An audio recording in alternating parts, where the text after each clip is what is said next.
People have different ways of letting go.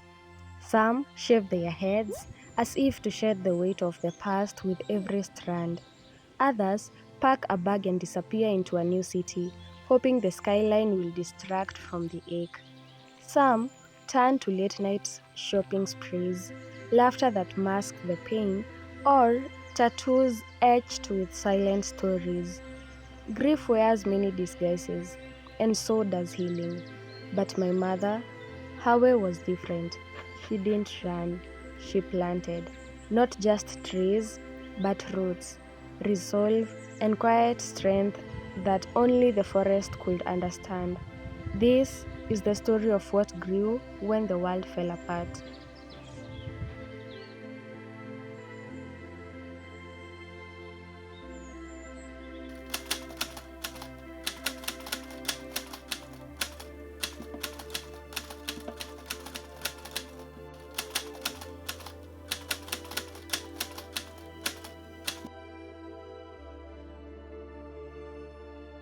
They say a forest takes time to grow, but what they don't say is that sometimes a forest is born from a broken heart. Sometimes trees are planted not for timber but for survival, for sanity, for the simple, desperate need to keep going even when everything else has crumbled.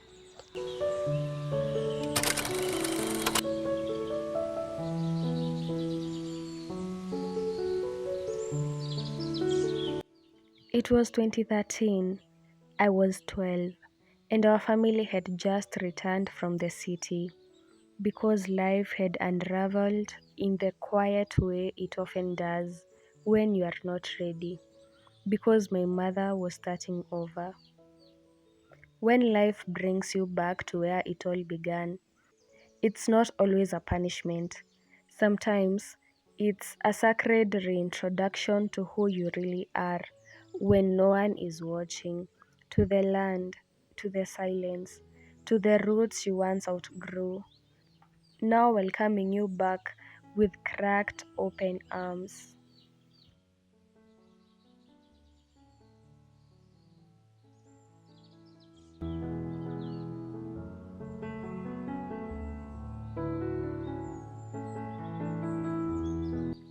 I remember a grandma who lived next door.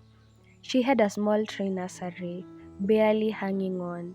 She was closing it down. And my mother, she bought the trees.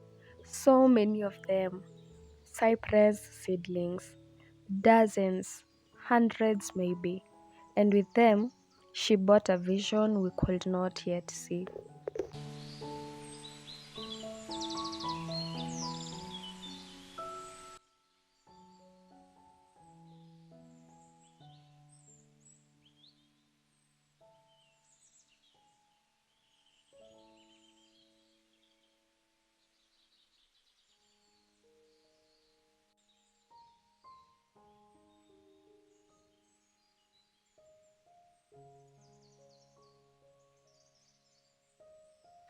Sometimes healing looks like struggle, like manual labor, like exhaustion that makes you question the point of it all.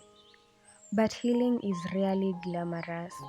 It is often in the small, mundane, tiring choices that seem to bear no fruit until one day they do.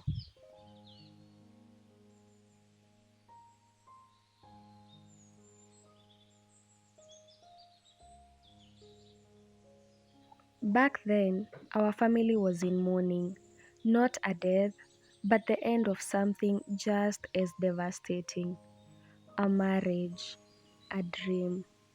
My parents had separated. The wound was still fresh. My mom was now alone, raising us and still going to school, chasing her master's degree with nothing but grit and a prayer. She had every reason to collapse, but instead, she planted trees.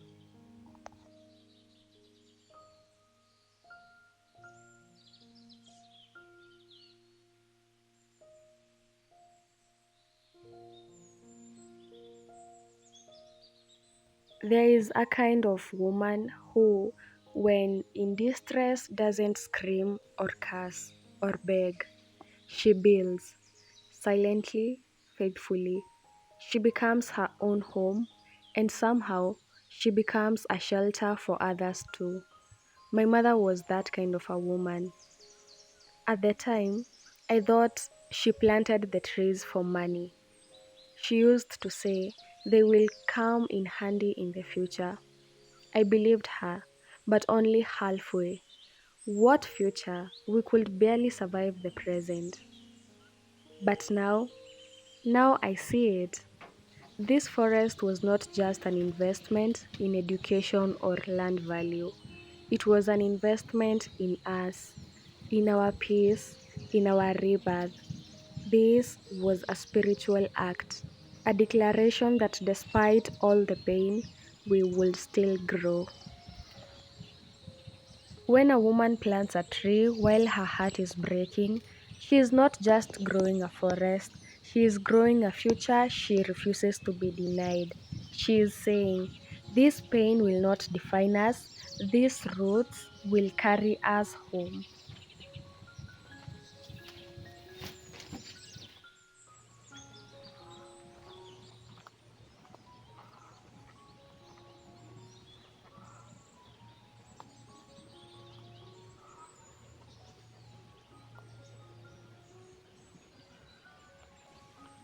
And now, over a decade later, I walk among those trees. I listen to the wind move through their branches. They have become my sacred place, not just for the beauty, but for the memory, for the quiet reminder that everything takes time, that nothing planted in love is ever wasted.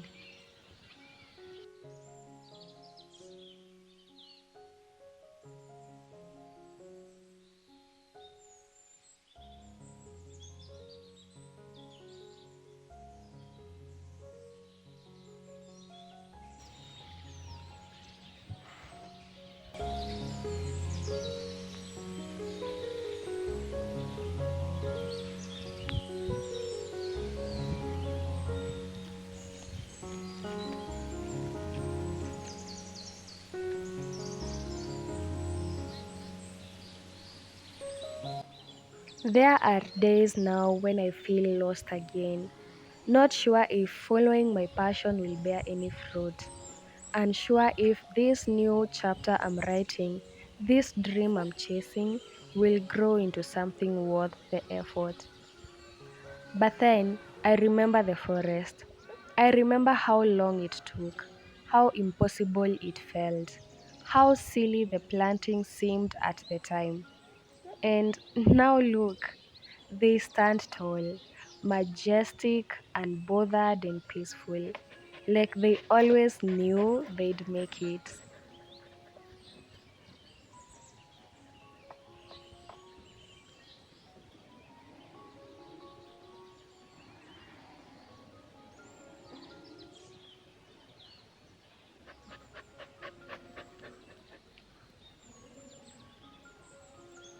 Sometimes we are asked to do things that make no sense in the moment, to plant when we want to run, to build when we want to hide.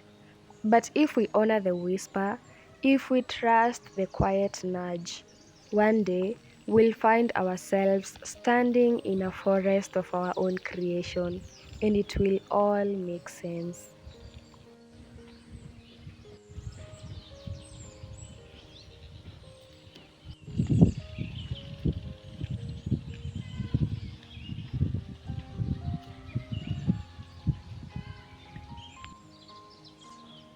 Forests don't grow in a day.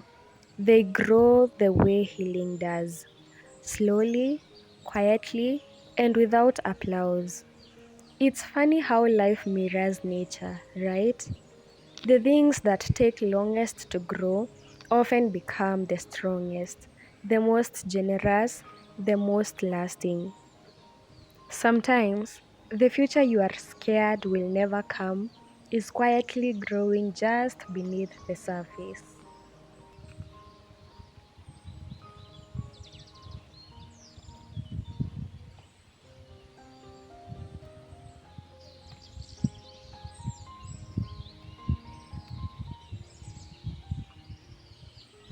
We all have those moments when we return to our own versions of bare land, when everything familiar is gone and we have to decide what to build from the wreckage.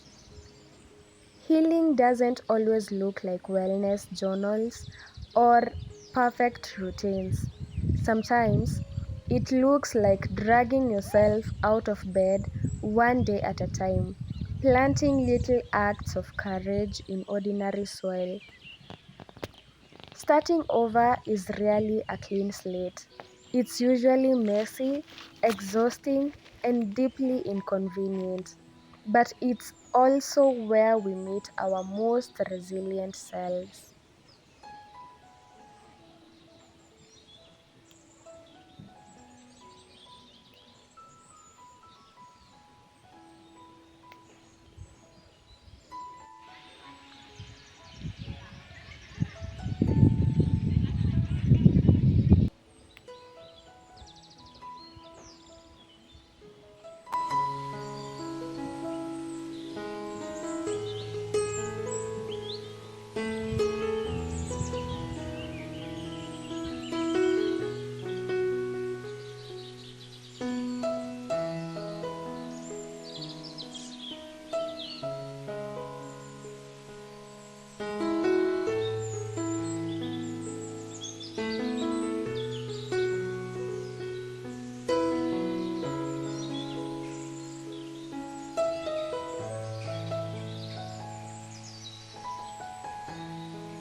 There is a strange kind of pain in growing slowly when the world wants you to bloom fast.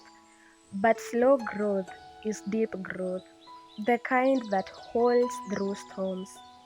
Maybe some of us aren't late bloomers. Maybe we are just deeply rooted. You don't always see it while it's happening, but the days you think are wasting your time might be the ones growing your roots the strongest.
Sometimes, your purpose doesn't show up with clarity.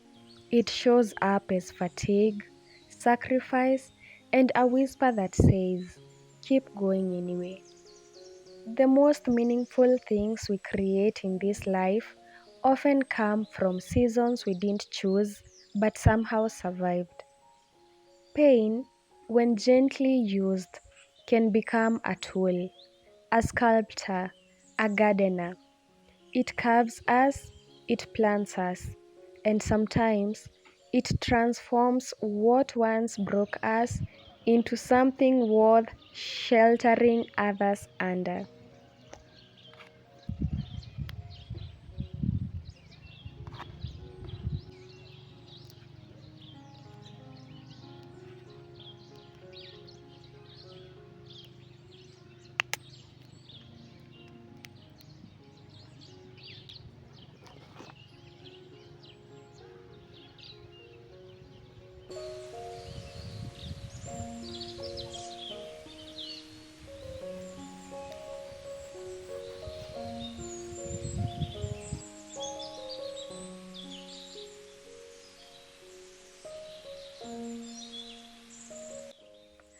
So many women carry the world silently.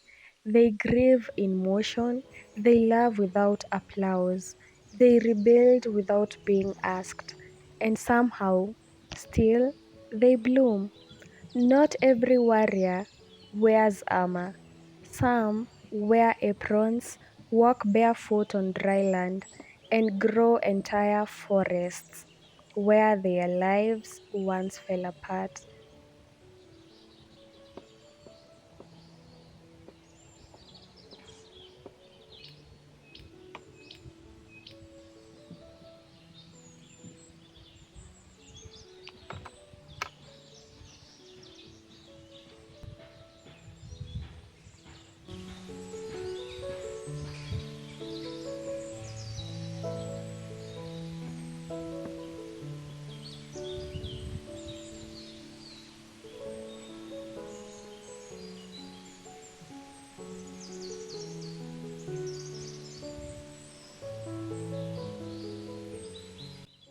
This is for the broken and trying to rebuild.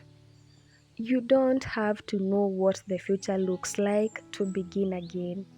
You only need to honor the part of you that's still reaching for light. That in itself is enough. Rebuilding isn't about perfection, it's about choosing over and over again to keep showing up with gentleness in the ruins. You are not behind, you are not late. You are growing roots where the world thought nothing could ever grow again.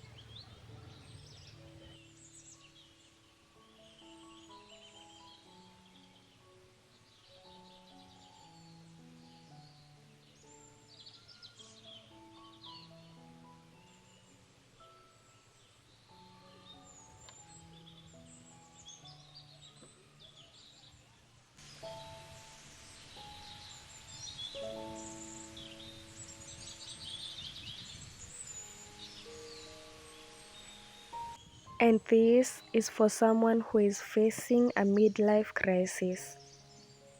Maybe this crisis isn't a collapse, it's a call, a sacred interruption, a soft shaking from the version of you that's been waiting quietly beneath all the roles, expectations, and titles. This isn't the end of you, it's a return to truth, to longing, to the life that still wants you. It's okay to outgrow the dreams you once prayed for. You are allowed to begin again, even here, even now.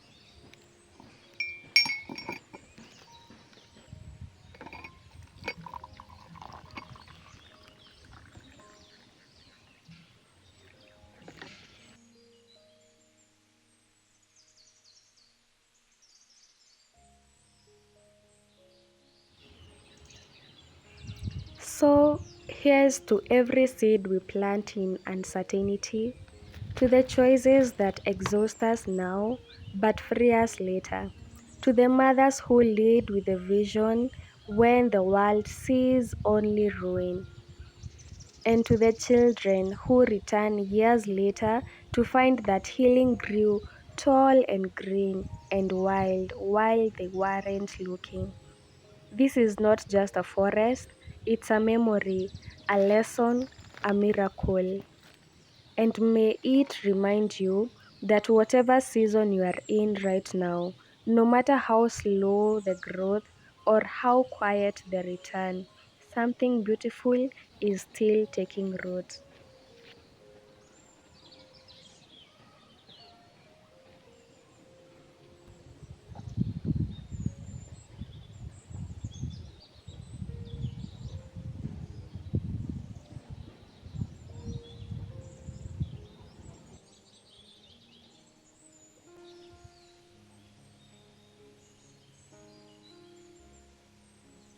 Thank you for walking with me through this memory, through these roots that remember more than we ever could.